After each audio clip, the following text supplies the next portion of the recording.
Good morning. In today's headlines, Montana takes action against China-owned TikTok. Find out what effect a new law has on the social media app. Florida and Texas both tackle cross-sex procedures on minors with new legislation. Meanwhile, Florida Governor Ron DeSantis has some new rules for sexually explicit adult performances. Leveling the playing field, how to counter the Chinese Communist Party's economic aggression. That's what lawmakers set out to tackle yesterday. We have a summary of the hearing.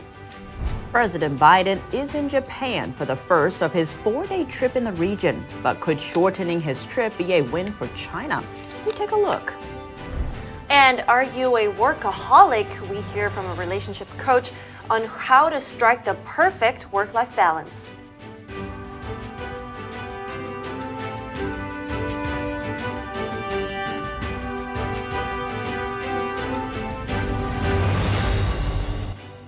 Good morning and welcome to NTD. I'm Tiffany Meyer in for Kevin Hogan. Good morning, everyone. I'm Evelyn Lee. Today is Thursday, May 18th.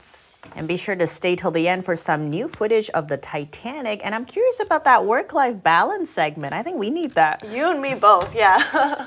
First of all, though, let's get into some more serious news. Montana is taking a major step in banning China-owned social media app TikTok, and this time it's not just on government devices. Montana Governor Greg Gianforte signed the bill into law yesterday. It prohibits the TikTok app from being offered and operated on mobile app stores to any users in Montana. The state will fine any entity $10,000 per day each time someone is able to access the social media platform or download the app. That means app stores or TikTok will be held accountable. The penalties will not apply to users. Gianforte said he banned TikTok to protect Montanans' personal and private data from the Chinese Communist Party. This marks the furthest step yet by a state government to restrict TikTok. The measure is set to take effect on January 1st, 2024, but is expected to face legal challenges. The bill also added that the ban will be void if TikTok is acquired by or sold to a company that is not incorporated in a country designated as a foreign adversary. And Evelyn, an interesting point here is that the legislation prohibits mobile app stores from offering TikTok within the state. But a trade group funded by Apple and Google said it's impossible for the companies to prevent access to TikTok just in one single state. Right, and talking about safety concerns, OpenAI CEO Sam Altman told a Senate Judiciary Subcommittee on Tuesday his biggest fear is the AI industry causing significant harm to the world. He noted the technology could be used to generate misinformation and interfere with elections. To discuss the risks and dangers of AI, we bring in a tech expert. Jessica Malugin is the director of the Center for Technology and Innovation at the Competitive Enterprise Institute. Good morning, Jessica. There is a lot of talk about AI bias. Now, can you start by explaining what that is first, and what its risks are? So there's a couple different layers and some things that people are talking about and grouping together. But one are actual criminal activities, fraud. It's a big concern with the election security, and of course, politicians are especially focused on that. But the bias question is just that it happens to be that the set of information that some of these systems were trained on might contain bias information, or perhaps how the algorithm was set contains bias information. So you might not be getting a very objective answer when you ask some of these language models a question. Now, some urge Congress to learn from the past experiences with social media. Now, what lessons are we talking about here, and how do they apply here? Well, I think once again, one of the things that we heard in the hearing that politicians are concerned about is what effect this technology can have on our elections. So we look back on the Facebook controversy and what influence foreign governments had or didn't have. Those questions, by the way, are sort of still unsettled, but I think that's what they have in mind when they bring up security concerns with AI in terms of democracy here in the US. So that's one of the things they're concerned about. And really, we're at the beginning of this technology. We really don't know what challenges or problems we face, just like we didn't really know that with social media. But I think the question before the hearing is, do we want to regulate first and perhaps give up a lot of the benefits of this technology in the hopes that we're regulating against the same future risks? Or do we want to let the technology roll out, start walking down this road of progress, and then deal with whatever challenges present themselves as we go? So what's your proposal? Like, how should we deal with this uncertainty? Well, I think we need to remember and look back at history, not just the failures of regulation as some people see it, but also the lessons of how new technology comes into our lives. No matter what it is, whether it was the bicycle, the printing press, there's always people who say, this is it, this is the end of the world, this changes everything. But of course, that's not how it happens, right? New jobs are made when others probably are destroyed. A lot of jobs with AI will be greatly improved in terms of quality of life for workers. And I would say, let's just walk cautiously. We need to be talking about this. Industry needs to be in touch with regulators, but let's not over-regulate at the beginning and sort of rob ourselves of what all the upside could be before we know what the problems are. Great insights. Thank you so much for your take on this, Jessica Malugin. I appreciate it. Thank you. The Air National Guardsman, who is accused of posting a trove of classified documents to social media, was repeatedly warned by his superiors over his mishandling of classified documents. Jack Teixera's superiors at the Massachusetts Air National Guard caught him taking down notes and putting them in his pocket. That's according to a new court filing. He was also observed doing in-depth searches for classified materials, but he was not removed from his job. Teixera has been accused of leaking classified documents over a period of months to a closed online community on the social media platform Discord. FBI records say Teixera acknowledged in chats on that platform that he shouldn't have been sharing the documents. The Select Subcommittee on Weaponization of the Federal Government is holding a hearing today at 9 a.m. 3 FBI whistleblowers are scheduled to testify on alleged retaliation they faced for raising concerns with the FBI. President Biden is in Japan today for the G7 summit, but his trip to the Indo-Pacific region will be cut short due to the standoff over the debt ceiling here at home. Here's the story. President Biden's trip to Asia this week sought to strengthen U.S. alliances and counter the influence of the Chinese regime in the region, but his second half of the trip will be cut short. Retired U.S. Navy Captain Brent Sadler shared his thoughts with NTD. This is unfortunately the knee-jerk reaction always has been, or perhaps the timing always seems to be really bad for engagements by a president into the Asia Pacific. I think it's bad. He should stick to the trip. Shortening his trip means Biden won't be stopping at Australia or Papua New Guinea. A summit of the Quad leaders in Sydney next week was cancelled after Biden pulled out of the visit. The Sydney Morning Herald calls it a win for Chinese leader Xi Jinping, saying, China's president for life, meanwhile, will be giddy with delight at the summit falling into disarray. Sadler said he believes cancelling the stop to Papua New Guinea is more significant. Not going to Papua New Guinea is significant. We have a potential base developing there on Manus Island. It was offered several years ago, actually, and now that's coming forward to fruition. Having the president go there would basically cinch it and signal a return of the United States to the Pacific. The White House said Biden invited the Australian Prime Minister for an official state visit. The president is scheduled to return from Japan on May 21st. And how can the U.S. defend itself and counter economic aggression from the Chinese Communist Party or CCP? That's what lawmakers in Washington aimed to find out yesterday in a hearing called Leveling the Playing Field. NTD's Jeremy Sandberg has more on the hearing and testimony from witnesses. The Select Committee will come to order. Welcome, everyone. The bipartisan group of lawmakers of the Committee on the CCP agree the economic threat from the Chinese Communist Party is one that cannot be ignored. Republican Chairman Mike Gallagher says it's time to stop admiring the problem and actually get down to solutions. We need to stop fueling our own destruction.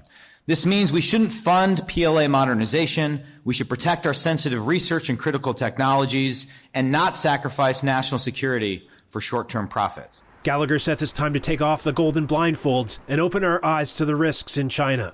American businesses shouldn't be complicit in the CCP's ongoing genocide, and American capital should not fuel human rights abuses. The chairman declared it's time to reinforce economic sovereignty and reshore critical supply chains. Democratic Ranking Member Raja Krishnamurthy says the U.S. needs to protect itself from unfair and competitive trade practices by the CCP. He suggested what he calls the 3 Ps to put America back on track to win the strategic competition. People, production, and partnership.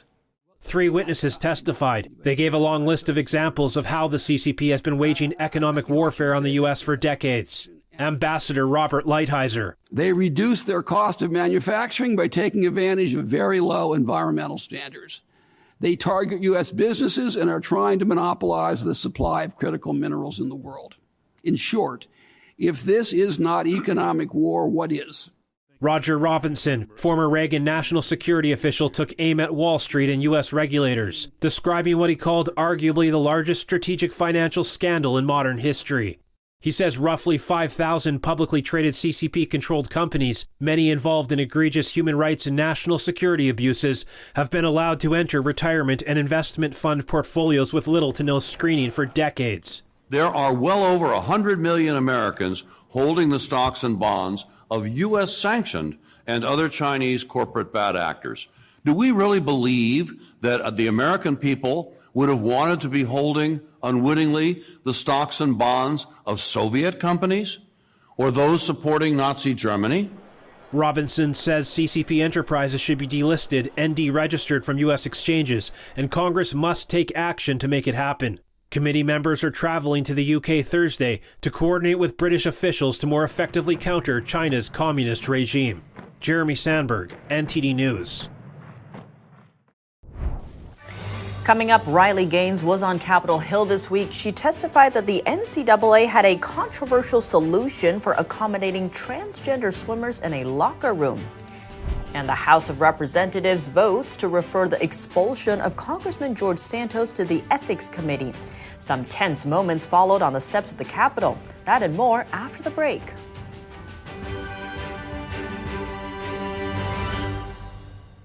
It's just clear as day.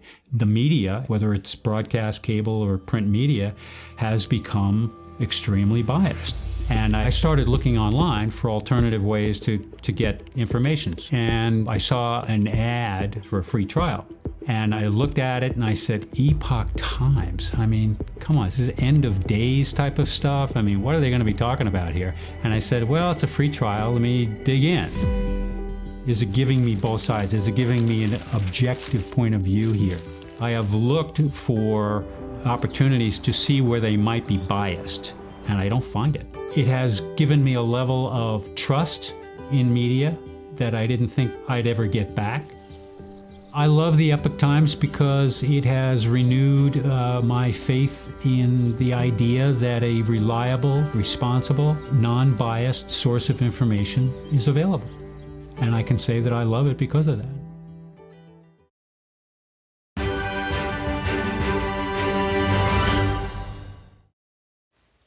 Welcome back. Florida and Texas both took legal steps yesterday that they say will protect children. The states addressed cross-sex procedures on minors, pronouns in the classroom, and other issues. NTD's Daniel Monahan has more on the new legislation.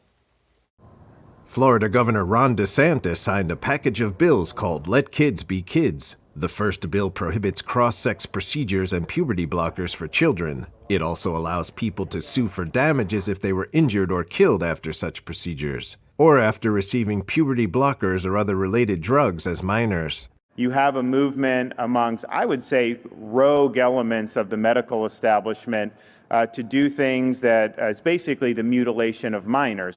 The next bill addresses gender identity politics in schools. It stops students from having to declare their pronouns in school. We never did this through all of human history until 2 weeks ago. Now this is something they're having third graders declare pronouns. We're not doing the pronoun Olympics in Florida. It's not happening here. The bill also bans classroom instruction on sexual orientation and gender identity through 8th grade. A third bill prohibits kids from attending sexually explicit adult performances. If you are an establishment that's having adult performances, you have an obligation to make sure that these young kids are not permitted in the premises. The bill authorizes revoking the alcohol or operating licenses of hotels or restaurants if they admit a child into such a performance. Over in Texas, the state legislature passed a bill banning hormones, puberty blockers, and cross-sex procedures for minors. The bill would also prohibit physicians from removing the breasts of minors or performing surgeries that would sterilize a child or remove otherwise healthy tissue or body parts. It would also prohibit doctors from prescribing drugs that would cause infertility. Opponents are criticizing the bill as a political attack on the transgender community. They say it would stop people from receiving care needed to address gender dysphoria. Daniel Monahan, NTD News. The State House in Texas yesterday also voted to move forward a measure regarding athletes in public colleges. It would require them to compete based on their sex. Former NCAA swimmer Riley Gaines testified on that topic before Congress on Tuesday. Gaines said a locker room was made unisex for the sake of inclusivity. Gaines competed against Leah Thomas as an NCAA swimmer. Thomas is a male who identifies as female. Gaines says that Thomas undressed in front of her and her female teammates. This happened as Gaines and others were also undressing. Gaines complained about the matter to an NCAA official. According to Gaines, the official told her they got around the issue by making the locker rooms unisex. So this meant that any man could have walked into our locker room, not just a self-identifying female.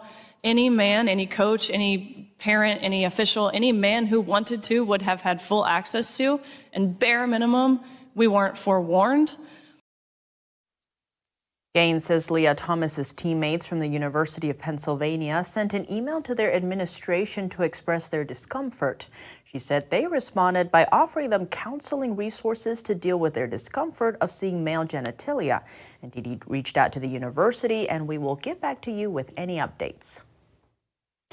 And a resolution to expel embattled GOP Representative George Santos from Congress is heading to the House Ethics Committee. Democrats moved to force a floor vote on Tuesday. The House voted mostly along party lines to refer the resolution to the ethics panel yesterday, 221 to 204. Santos made it clear to reporters after the vote that he has no intention of resigning, but not without some drama on the Capitol steps. Watch. Here's a procedure. You can't be judge, jury, and executioner. I have a right, a constitutional right to defend myself, and I will do that. You gotta go, man. Come on. Son. How's your ethics play going? Aren't you in ethics too, AFC? Come on. Look, I can't continue to address you guys because there's a deranged member here. Impeach Biden. Impeach Biden. No more QAnon. No more MAGA. No more CNN. Santos is facing 13 federal charges of fraud, money laundering, and theft of public funds. He denies the charges and has pleaded not guilty. And now some short headlines around the world. At least 9 people are dead and thousands were evacuated from their homes as torrential rain battered northern Italy. The downpours triggered widespread flooding. Water cascaded through towns and submerged thousands of acres of farmland, and a bridge near Bologna collapsed. Officials say the flooding hit nearly 40 towns and communities, and about 120 landslides were reported. This weekend's Formula One race in the region was called off due to rescue operations. And wildfires in Western Canada continue to rage. Smoke turned the sky a tint of orange in some areas of Alberta yesterday. Over 90 wildfires burning in the forest protection area of Alberta as of yesterday. 27 were out of control. Over 2,500 firefighters, including Canadian and U.S. agencies, are battling the blazes. The fires have prompted evacuations, disrupted rail service, and shut down energy production in the country's main oil-producing province. If you pay taxes, this may be big news. The IRS is testing out its own free tax filing system. So people who are currently paying companies like H&R Block and TurboTax to do their taxes may soon be able to do it for free. NTD's Arlene Richards has more. The IRS is trying to create Direct File, a free voluntary IRS-run electronic tax filing system. Americans spend billions of dollars on tax services, and the IRS believes this could save them some money. IRS Commissioner Danny Werfel says this kind of system is already used by numerous tax jurisdictions around the world. An IRS report found that a significant majority, 72%, are interested out of over 4,000 people surveyed. For a lot of people, it's a good thing. I'm not really, I'm kind of happy that the IRS is moving in a positive direction, like becoming more technologically advanced. So it makes it a little bit easier for us. Paul Miller is a financial professional and the founder of Miller & Company, LLP. Miller says Direct File may take away business from companies like H&R Block and TurboTax and even his own accounting firm. But he's glad if people can save money on their taxes. However, he does see a problem. What about your state tax return? You can file your federal return, but how are you filing your state tax return? Does that make sense? So they're going to have to some way coordinate with the 50 states and sync it up. It's still very early on, and the IRS hasn't given specific details. For example, we don't know who exactly is eligible for the plan. We also don't know who'll be allowed to test out the program first. The IRS expects to launch a pilot program in 2024. Arlene Richards, NTD News. That's interesting. I wonder if that's going to help with tax fraud as well. That's a good question. The IRS actually identified more than 1 million tax returns for potential identity fraud in 2023. That's according to a Treasury report released Tuesday. We will also have some tips for you tomorrow, how to identify fraud as well as what to do when you're a victim of identity theft. And you know what's also affecting Americans across the country? Tell me. Common conditions like anxiety and depression. For many, striking a work-life balance is key to their psychological well-being. We have that story in just a minute.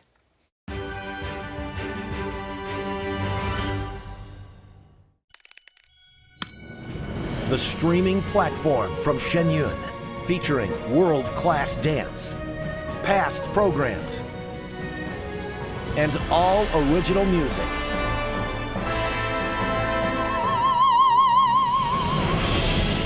Masterclasses, behind the scenes, and more. Order now and save $100 on annual subscriptions at shenyuncreations.com/TV. Hey, I told you enough of that. But look, this is different. It's Ganjin World.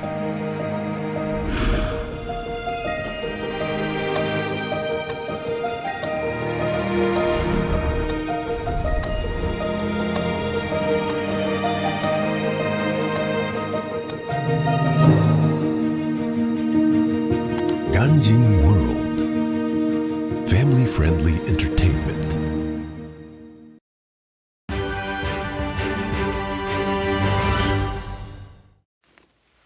Good to have you back. Mental Health Awareness Month is underway, and Americans across the country are paying attention to common conditions like anxiety and depression. For many, striking a work-life balance is key to their psychological well-being. NTD's Andrew Thomas reports. I'm swamped. She's a workaholic. I need a vacation. We've all heard these phrases before. Americans work hard, but sometimes too hard, and that can lead to burnout. According to statistics from job website Zippia, 83% of Americans say work stress has a negative impact on their relationships. When people start becoming workaholics, like 48% of the Americans say they start identifying with their work and the responsibilities there, as opposed to identifying with their relationship, or again, going back to who they are. Lots of people identify with their career. So what do you do? We've all heard this question before at social gatherings or on dates. But dating and relationship coach Patrick Ryan stresses that people are much more than their job. When we're doing nothing but working, or that's what we identify with, it becomes unfulfilling, becomes very empty, very lonely. And that can cause depression and a lot of other issues. It's easy to make mistakes when trying to maintain a work-life balance. Ryan emphasizes that work, and a partner for that matter, are important, but they're individual details in a much larger picture. The second thing is purpose. We all have to have purpose in our lives. And purpose is so important to give us value and to make us, or at least give us an opportunity to be happy and fulfilled. Ryan adds that there's a misconception that a relationship will make you happy. But self-care and individual fulfillment are just as crucial to psychological well-being. I think one of the biggest mistakes that people make when they're trying to balance their life between work and pleasure, let's call it, is not taking care of themselves. Work ethic is important, and it's critical for success in any career. But when the job starts affecting your personal relationships, Re-examining your work-life balance could be in order. Andrew Thomas, NTD News. You know, that's actually really interesting. I just read something about how important it is to depersonalize, because there is other things in your life, right? And we don't need to identify too much with our jobs. That is fascinating. I've read about, the benefits of different hobbies like creative outlets and how that actually makes your job easier and better. Yeah, it's important. It is. And actually now we're going to talk about a never-before-seen view of the Titanic on the ocean floor. Of course, we've seen pictures and video of the 1912 wreckage before, but these scans from deep-sea investigators Magellan along with Atlantis Productions give a full picture of the ocean liner today. Scans of the wreck were carried out in the summer of 2022. This final digital replica captures the entire wreck, including both the bow and stern section, which separated upon sinking. Experts say the project is a game changer and could help uncover more details on the disaster, including exactly how the ship broke apart as it sank. I'm looking forward for that piece of information. Some good pictures, though. Very fascinating.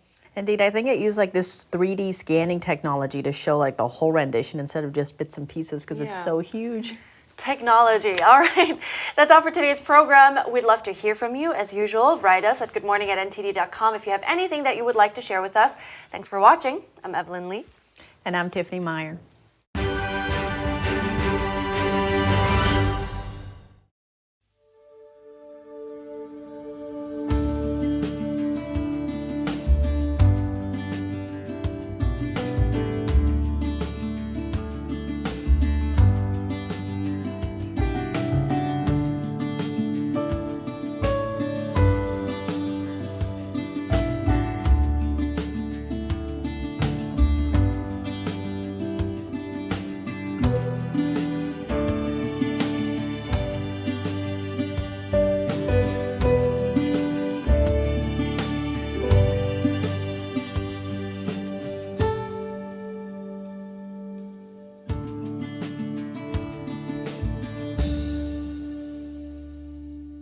Thanks for watching us on YouTube. Did you know YouTube only keeps selective videos on its platform? So if you want to make sure you get the full picture, just subscribe to our newsletter. Go to newsletter.ntd.com and sign up. It's free.